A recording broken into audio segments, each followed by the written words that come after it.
হেই everyone, ভালনে সকলোৰে? আজি আমাৰ সকলোৰে চিনাকি কঁঠালৰ বিষয়ে ক'ব খুজিছোঁ। কঁঠাল হৈছে এবিধ ডাঙৰ আকৃতিৰ ফল, যাক ইংৰাজীত জেক ফ্ৰুইট নামেৰে জনা যায়। ইয়াৰ বৈজ্ঞানিক নাম হৈছে হেটাৰোফাইলাছ। ই হৈছে বাংলাদেশ আৰু শ্ৰীলংকাৰ ৰাষ্ট্ৰীয় ফল। ইয়াৰ বীজ বা গুটিত যথেষ্ট পৰিমাণে প্ৰ'টিন পোৱা যায়। সেয়ে ভাবিলোঁ আজি কঁঠালৰ বীজৰে তৰকাৰী এখন বনোৱা যাওক, নে কি কয়?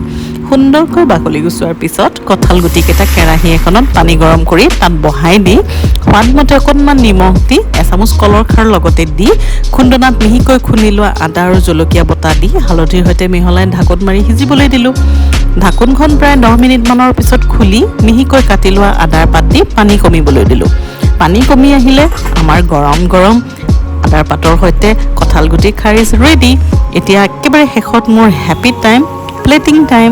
আজি মোৰ ভাত সাজত আছিলে গৰম গৰম ভাতৰ লগত আদাৰ পাতৰ সৈতে জাল দিয়া কঁঠাল গুটিৰ খাৰ, মচমচীয়াকৈ ভাজি লোৱা ভাঙোন মাছ ভাজি, লগতে বেঙেনা আৰু গোটা গোটাকৈ ভাজি লোৱা ভেন্দি ভাজি, আৰু সদায় মোৰ অল টাইম ফেভৰেট ভোট জলকীয়াৰ সৈতে গৰৈ মাছৰ পিটিকা।